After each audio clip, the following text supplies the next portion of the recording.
Welcome to the Vent Room, where respiratory therapists can come and get a little inspiration. I'm your host, Dr. Tabatha Dragonberry. All right. So today we have Jon Inkrott with us. He is a transport respiratory therapist out of Central Florida. A couple things about Jon. He has won the Spotty Award from the AERC, which is the Air Surface Transport Specialty Practitioner of the Year in 2016.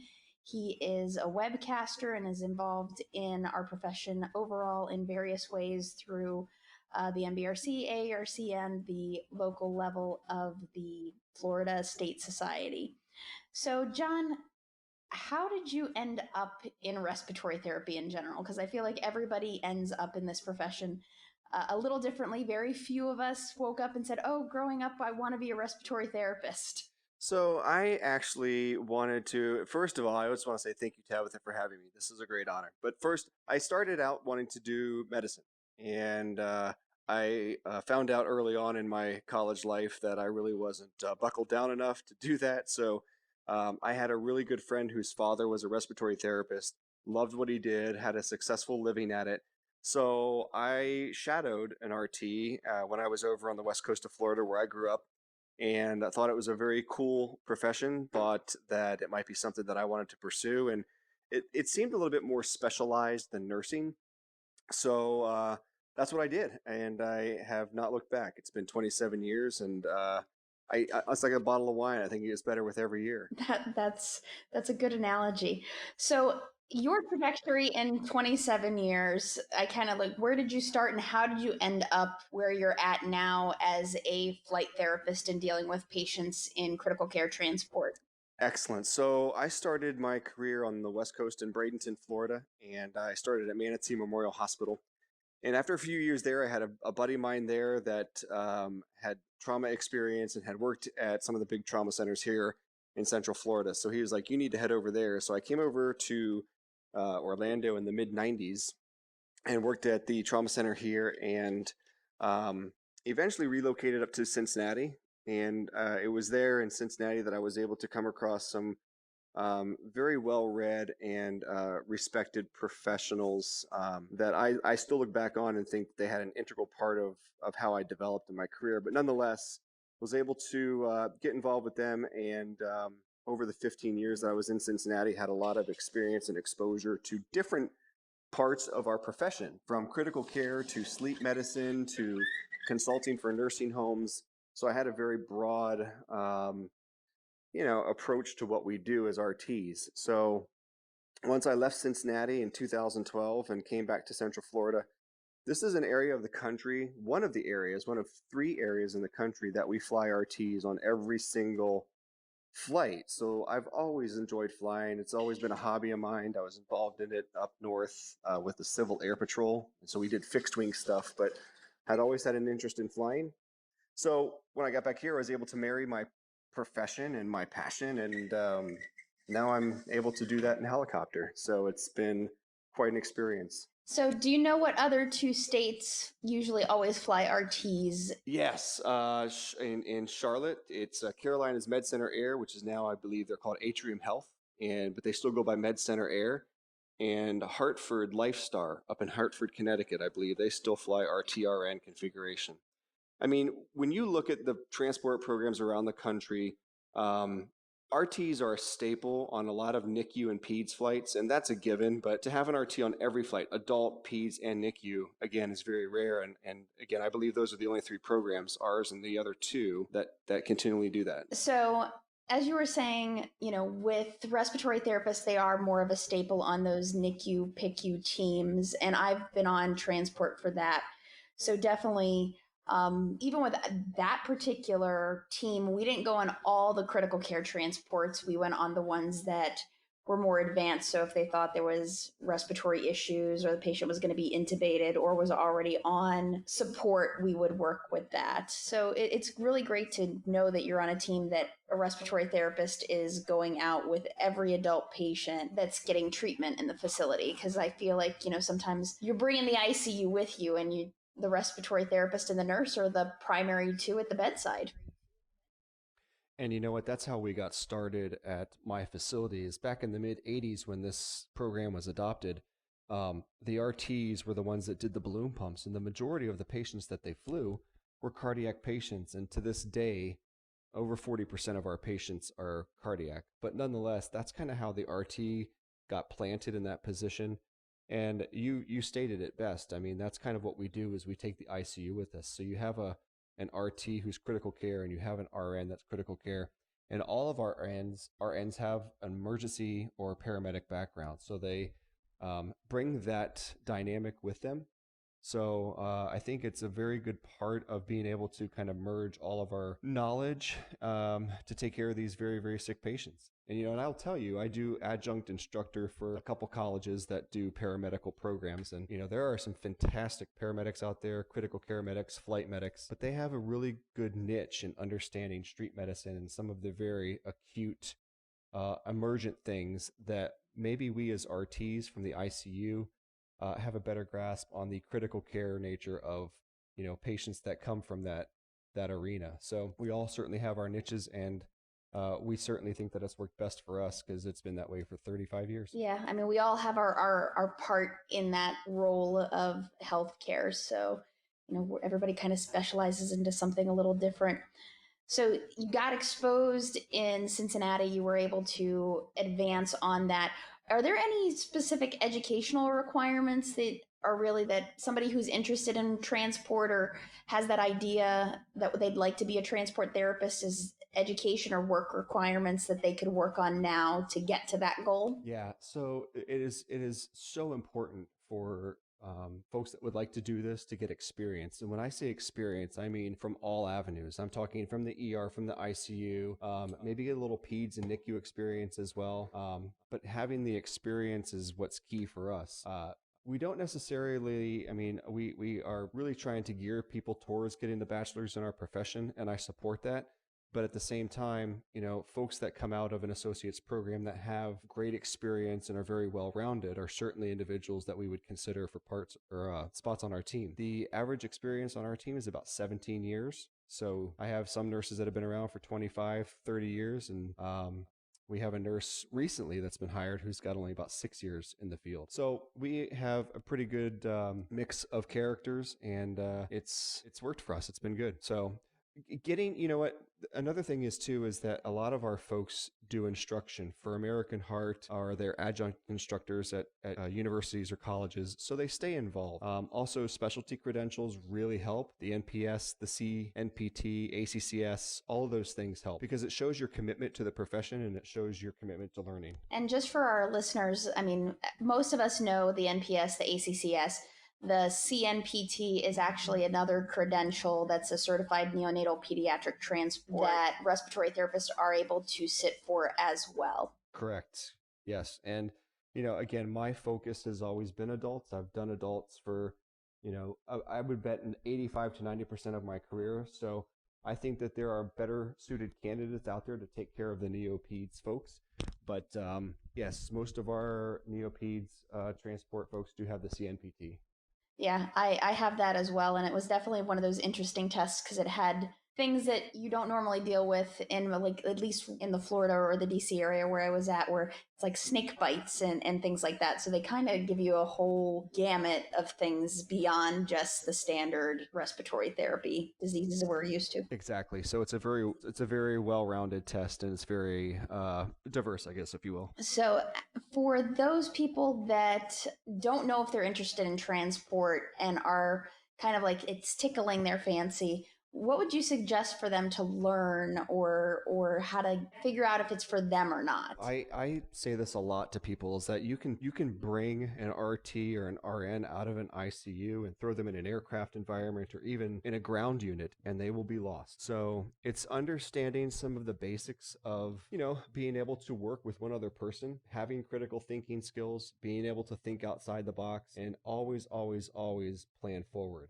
Have plan A, B, C, and D ready to go because you never know what can happen up there. Having a basic knowledge of aviation will help. Is it a requirement? Not necessarily, but understanding kind of the environment and exactly the physiological things that happen to you in an aircraft and at certain forces. And, I fly backwards when I have a patient on board, so Are they able to do that? There are a lot of things that kind of play into being successful in this environment. So getting a general understanding of that, understanding some of the time sensitivity of the calls that we do.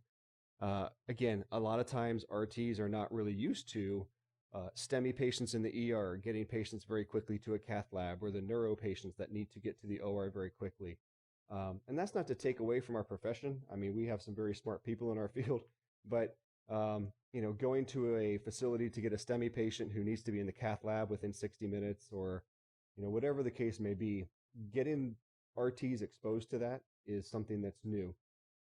So Yeah, it's a different speed.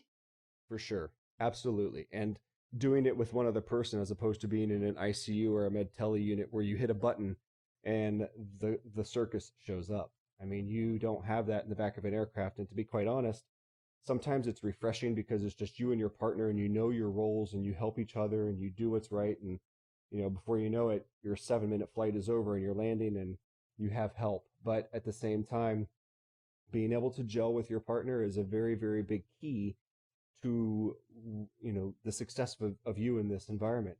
If you've been a therapist 15, 16 years, which is again our general average experience, we know you can be a good RT. We know that you can think like an RT, but can you do it with one other person, and can you do it in that environment, and can you all gel? And it's a small family, and we kind of put the fun in dysfunctional, that you have to respect each other, you have to get along, you have to work well together, and that's a huge part of this environment. If you can't do that, then you won't be successful.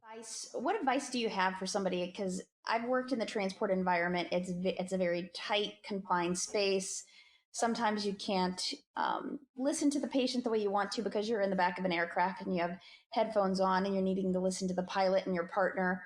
And how do you overcome those challenges in those tight spaces, and also personalities, when most people that are going into transport both have kind of like that type A personality with them?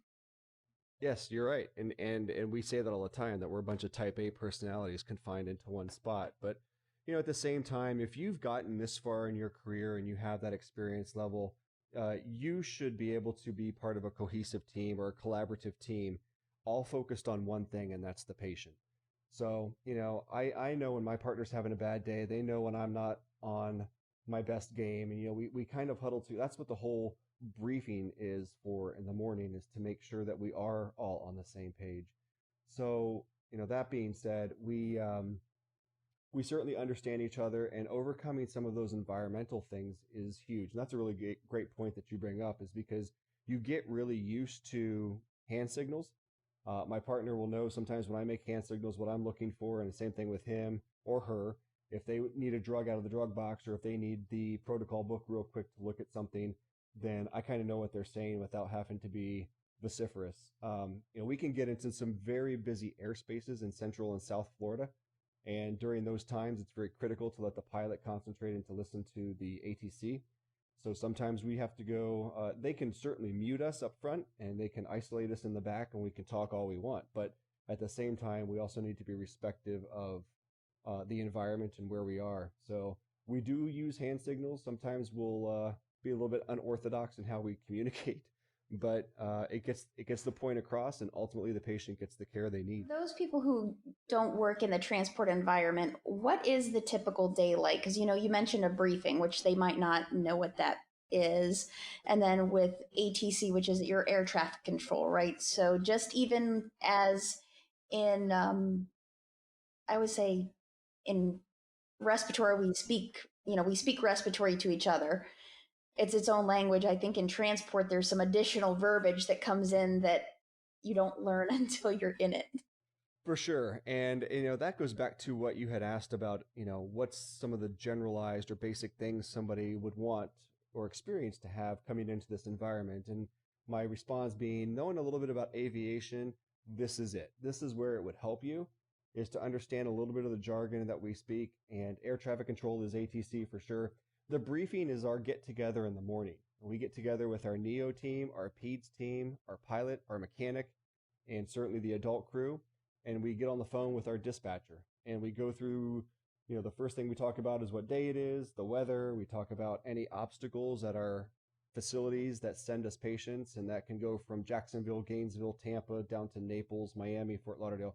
So depending on if there's construction going around, or if there's been spotting of cranes. Right now, Central Florida is a lot of growth and there's cranes everywhere, and even our hospitals are growing. So we have a lot of obstacles we need to be aware about. So we discuss that as well. And then afterwards, the pilot will kind of discuss some things with us with the aircraft, and then we always have a topic of the day. And that can range from safety to weather to personalities to all sorts of things that, we spend a few minutes talking about. So that's kind of how the average day starts for all of us. And then if we have charting to do, we will do charting. That I stay very busy with extracurricular stuff, so I can work on a lot of projects. We also like to follow up with our patients. We had one recently who was a 34-year-old guy who had a bilateral PE over a month ago. We transported him from one of our satellite campuses back to our place. He got ECMO'd and he survived. He did very well. So, we followed up with that patient and made sure that they were good, and we got involved with their family. So that's something that we like to do. It kind of brings a personal side to what we do. We're not robots. We are human. We have feelings, and we like to see our patients do well. So, but that's what a briefing is, and kind of how our typical day starts. And with that, I know with our facility, when we did transport, we would do follow-up letters to the physicians that referred patients to us, and kind of give them an idea of what happened once they got there. Do you guys follow up with the facilities as well as, some of the patients that you took care of? Yes, we do. As a matter of fact, as soon as we get to our facility, we will, our dispatch will notify the sending facility that we made it safely. And, most of the times we follow up if we go to a facility and pick up another patient and we see a physician that might refer a very sick patient to us, then certainly we will follow up. Oh yeah, hey, Mr. Smith, he's doing great, man. He did this, he had this done, and everything is good. Or, hey, they had a cath done, they had 100% occluded RCA, everything looks good, they've been stented. So yes, we will follow up with them if we see them, and we also follow up with our patients by sending them questionnaires and surveys. With you're working within the hospital, but you're still not necessarily primarily bedside. Do you guys work the same type of hours, or the 12-hour shifts? That is correct. Yes. So I do 12-hour day shifts. We have 12-hour shifts. We work 3 shifts a week. My primary role is in flight, and every now and again I will get to the ICU or into the ER and be able to get, stay dirty. So yeah, we like to, if we have downtime, or certainly this time of year in Florida, we have a lot of inclement weather, we can all kind of mosey into the ER and see what's up, or we can go to the ICU and, help them with some things. So, but primarily our responsibility is for flight. And each hospital has a different configuration. I know when I was doing transport, I was still working for the department. I didn't work for the transport department themselves. And we were kind of like an on-call thing. So we were always in our uniform with pagers and just waiting for a call. So sometimes we would go out and sometimes we wouldn't. It just depended on what was going on. Yeah, so we are primarily in flight and transport. I am in a completely different cost center than respiratory.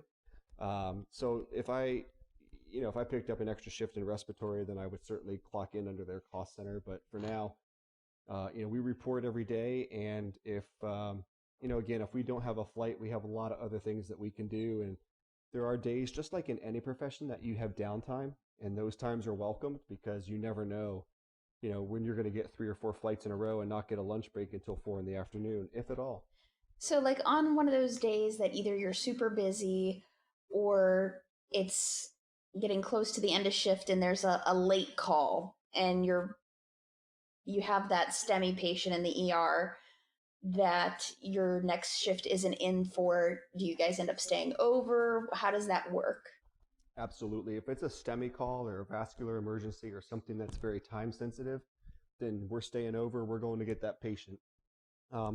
If it's a critical care patient, an ICU patient, that's probably going to take a little bit of extended ground time. It would be safer for us to wait for the night crew to come in, as opposed to sending a day crew that's been there for 13 hours or 12 hours, with the possibility of them having to go over 15 or 16 hours in a day. That's just really not safe. So, for some, if we get a call at 40 minutes, 50 minutes before shift change, and it's down in Sebring on a patient who's ventilated coming back for ECMO, that's probably something that's going to wait till the night shift. But if it's a STEMI patient, if it's 6 o'clock and it's a STEMI patient that's a 15-minute flight away, we're going to get that patient. So, what do you feel is the most satisfying job of being a transport therapist in the adult world? I think that it's the successful outcome of patients and the collaborative effort of our team. I can't do my job without my nurse partner. They can't do their job without me. And ultimately, if that's the case, the patient suffers. So the most gratifying part of this is meeting the challenges we face every day with the patients that we see and seeing their successful outcomes. What do you think is the most challenging part of your role as a transport RT? Well, I think that's multifaceted. I think that there are different parts that are very challenging. In the same sense that it's one of the most gratifying parts, one of the most challenging parts is working with one other person. You have some very sick patients that are very involved, and sometimes in the back of your head you think, God, I wish I had 2 or 3 more people, but at the same time you think, I have all the faith in my partner that we're going to get this done. Certainly the environment can be a challenge. I work in Central Florida, and anytime between June and let's say late October, it's a very, very hot and warm environment. So you need to be able to function in some of those very uncomfortable temperatures. We have AC in the aircraft, but you can imagine it's just a glass bubble. It doesn't really keep up as well as we would like it to. We would certainly like to have a 70-degree cabin the whole time we're flying our patient, but that's just not the case. And certainly the complexity of the patients that we transport. That is also somewhat of a challenge at times. So you welcome those challenges because that's what you train for, but at the same time, they can really present some curveballs to you. So you need to be prepared for that. And since you're only working with one other person, what are some of the advanced skills that you get to apply when you're working? That's a great question. And again, taking the RT out of the ICU where maybe they're not used to starting IVs, or they're not used to mixing drips, or they're not used to, priming IV tubing. Those are the things that I'll have to do sometimes. If I go get a patient that's maybe just a standard mechanically ventilated patient who's on 5 or 6 different drips, obviously setting up my transport vent is not very time consuming, so I can certainly help my nurse partner, and that would be part of it. Plugging in some of the drugs into our drug library, or setting up our IVs for the nurse are some of the things that we can do. So we have a lot of protocols that we function under, and while I certainly hope that the nurse knows a little bit about ventilation, I know that they hope that I know a little bit about priming IV pumps and doing those simple things. If you have to start an IV, you have to start an IV, so that's something that you need to be cross-trained in, and certainly something that you will be cross-trained in. And besides this typical stuff that you would expect an RT to know, and that's airway management, airway control, ventilator management, starting arterial lines, monitoring hemodynamics, and knowing those basic critical care things that we do as RTs, also implementing some of the things that the nurses will have to do and monitor. You need to be at least have a basic knowledge in what mechanical circulatory support is, like LVADs or ECMO or Impella. And we have balloon pumps here in Central Florida that we manage. So it's just kind of brings a higher level of acuity to some of the things that you should know. So I know that there's a lot of new grads that might be listening to this, or just people in the field. Like you said, your average experience on your team is 17 years.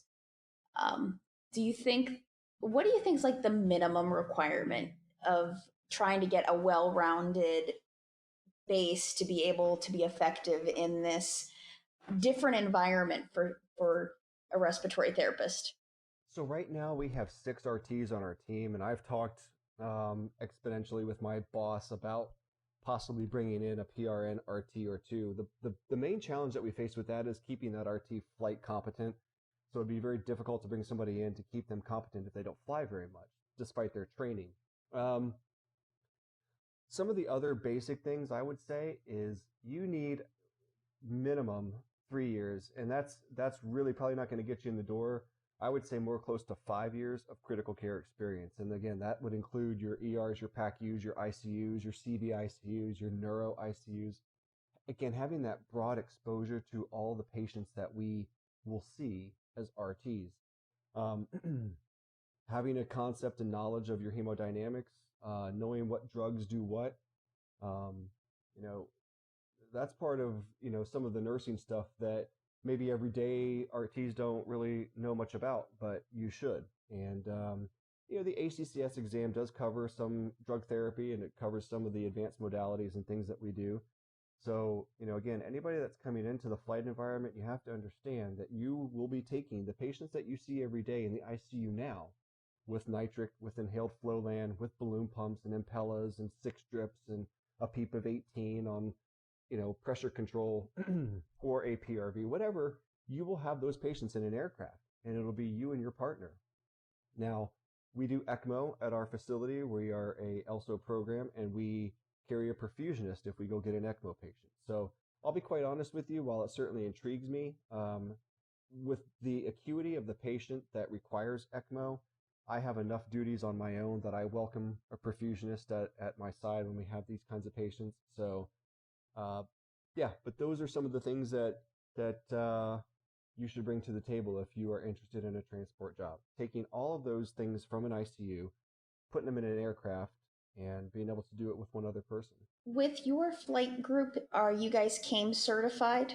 At the moment, we are not, and that is something that we strive for. And that is, certainly if you look at some of the RT departments around the country with the Apex Award and holding yourself to the highest standard, we do. And we are a very safety-focused program, and we are part of a safety-focused vendor, and our vendor is Metro Aviation. So we're very, very safety-oriented, but we do strive to be CAME certified, and that is something that we are working on.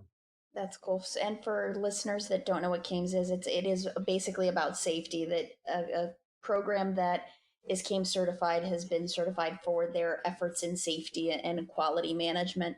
And speaking of quality, what do you guys do within your department to measure the quality? Because like as a bedside therapist and working in the department, we're always looking at how do we get valued, how do we measure success. What's the things that you look for as a respiratory therapist in the transport world for your, is it, times on scene, times out? How does that work? That's a very, very great question. And it does cover some of those indices as well as some others. So we'll start at the beginning. We do monitor our time off the ground. Generally, when we get a call, we like to be off the ground within 10 minutes. Are there exceptions? Absolutely. If our PEDS NICU team is going somewhere, they're not getting off the ground in 10 minutes. I'm just going to tell you. They have a lot of equipment that they have to bring. Sometimes they have to bring an isolette. So we generally give them a little bit of cushion. But for our STEMI patients, our vascular patients, all of our calls that we generally go on, we're off the ground in 10 minutes.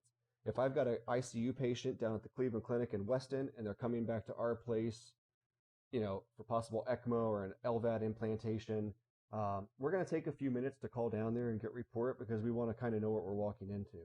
And even then, it's sometimes a box of chocolates. Sometimes you walk into things that you didn't expect. So getting off the ground sometimes will take a little bit longer in those instances. We like to, for our STEMI patients, obviously we monitor, the times that we get them to the cath lab from the time the call was taken. And certainly we have performance indicators that we monitor across the board. Intubated patients, where we go, how much time did it take us to get there, how much time did we spend at bedside. On our time-sensitive patients, like vascular emergencies and STEMIs, we like to be on the ground for 15 minutes or less. On some of our ICU patients, we like to be 30 minutes or less. Is that always practical? No, it's not. And again, we strive on safety. We are going to be safe, and our patients are going to be safe. So if it takes me an hour and 20 minutes at bedside to get this patient who's on an LVAD and an event stabilized and packaged up properly, then that's how long it's going to take. And we really don't get pushback for that. Again, we are very focused on getting our patients here safely. They're a part of our family is kind of how we look at them. So we want to make sure that they are treated as such. So we have all sorts of indicators that we put together at the end of the year to kind of look at where we've gone, what we've done, what our times are like. We do like to follow up with some of our patients to kind of see kind of what their length of stay is. But these are all things that we look at and all values that we measure to, ensure our quality and to make sure that we are doing it efficiently. And if we can do things better, then certainly we'll use that information to do that. Being in the Orlando area, you go a long distance. How does it, maybe a patient down in South Florida, which is maybe 3-4 hours by ground normally, how do they end up at your facility versus like another facility down in that area? I think it's reputation. I think, there's an accepting physician at our place and there's a sending physician from the other place. And generally the sending physician will know about the accepting physician, whether it's a cardiothoracic surgeon or a specialized neurologist or interventional radiologist. Generally it's reputation based. So, if we go down to Naples or if we go down to Broward and get a patient, it's generally because they're coming to our place. Number one, because of our reputation and the accepting physician who's there, and two, because of the services that we offer. We are a tertiary facility where we take patients in from all over the Caribbean. We take patients in from South Georgia. We've gone to get patients up in Macon before. So we have a very large referral area. And again, I think bypassing some of the, there are some quality centers down in Southeast Florida. You know that. You spent some time down there. There are quality centers over in Tampa and Gainesville and Jacksonville. But again, I think how we compete and how we make a difference is kind of how our reputation is based in the services that we offer. We are probably one of the only air medical programs in the state of Florida that offers the scope that we offer. We have the aircraft size to do it. We have the staff to do it. That's not taking away from our friends in Tampa or Melbourne or Gainesville. We know that we are in a state and in an area with some very high functioning quality air programs. But at the same time, we know that we can function at a very high level, and we take any patient, we offer any service that may be needed. The only thing that we don't offer at our facility is burn, and we have some friends down the street that have a level 1 trauma center that take care of those patients. That's kind of how we get our patients, yeah. Yeah, reputation and, good outcomes, right? Because you want to have the outcomes to follow. I think that's how you get your reputation. You've done this long enough and you're at a high level that and everybody else understands that, if you have great outcomes, you're going to have quite a reputation. And then that's when people tend to look at your facility for some of the higher acuity things. So yes, ma'am, that's correct. So can you tell me what your favorite thing about being a respiratory therapist is in your 27-year career? If you were like going to put it down to one or two things, what stands out in your mind? This is the kind of funny thing I refer to. When I got into the field, the show ER was so popular and it was booming. And, I would come home, I worked the 3 to 11 shift and I'd tape it. And then this is kind of my geeky side coming out, but I would tape it and I'd run home and all the time, and you'd hear in these episodes, somebody call respiratory stat, somebody gets stat, respiratory here stat. And the thing is I had a friend say to me at one time, you never sweat until the RT sweats.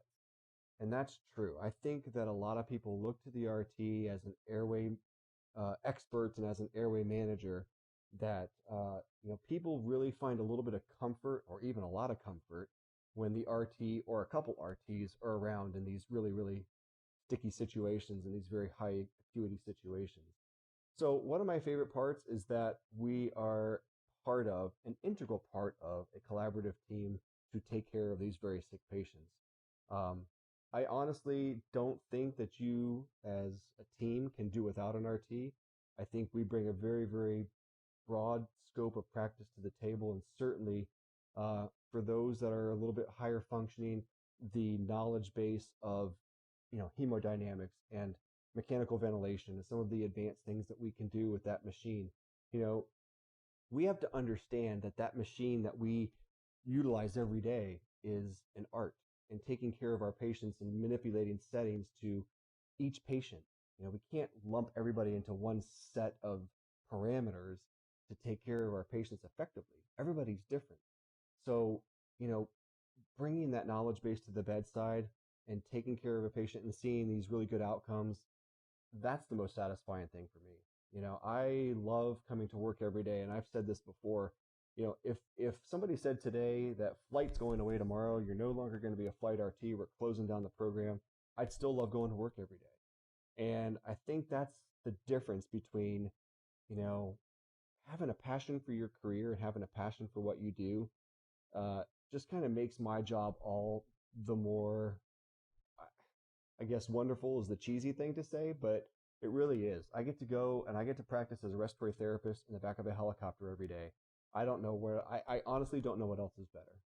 I know for me, I look at like the medical team itself, like working in the ICU. I kind of look at it as a symphony, and you have your doctor who's your conductor, and then your respiratory therapist in whatever section you want, whether it's the string section, maybe we're the percussion ones because we like to shake it up a little bit, but the nurses are your winds. So I feel like without everybody, right, without the dietitian, without your social workers, and if you don't have all those pieces of the team, you won't end up with that beautiful piece of music at the end. I think that's a really good analogy. Yeah. And you could, if you wanted to liken it to that, then maybe we have a solo, maybe we have a solo where we take our ventilator and we do really cool things with it and we can really affect patient outcomes with it. So yeah, I like that analogy. That's a good point. I know that sometimes like there's therapists out there that say that they don't feel respected or appreciated in their profession, right? What's your advice for those therapists in trying to find or get where they're happy to go to work every day? I've said this before, Tabatha, many times, and I've said it to students too, is that this profession, and like any profession, is a return on investment. And what you put into it is what you're going to get out of it. So if you go into your department every day and you do the status quo by drinking your coffee, throwing down a couple nebs, doing ventilator assessments, and calling it hey, I've just been working for an hour and a half, I'm going to sit for the next 2 hours, it's not getting it done. That's not who we want to be as a profession. That's not who I want to be as a professional.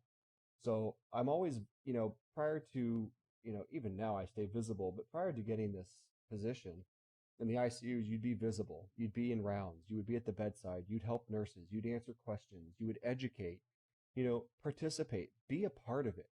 Because otherwise, you're going to get pushed to the side. And then that's when you have the disgruntled, disappointed therapist or the disappointed people because, well, now nursing's doing this. Well, nursing's doing that.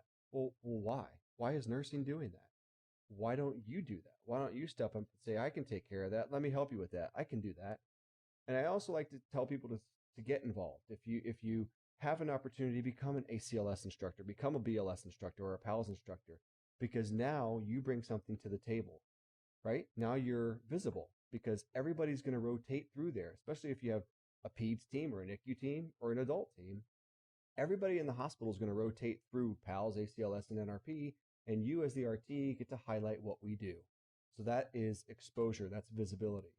And that just kind of expands on who we are as a profession. That gets us out there. Talking to some of our other colleagues that we have done ourselves, I think, a disservice on some level in that we are not visible in some of our high school populations because you really need to get these folks involved at a young age and get them interested in what we do because then that just translates into a very satisfied, happy profession. So I like to get people involved, stay involved, be active in your state societies, be active in the AARC. I know that there are people out there that will poo-poo that because what have they done for me lately? If you have to ask that question, then you don't know. And I think that that's an opportunity for someone who has to ask that question to educate themselves on exactly who and what the AARC does for us as a profession and even what your state society does for you.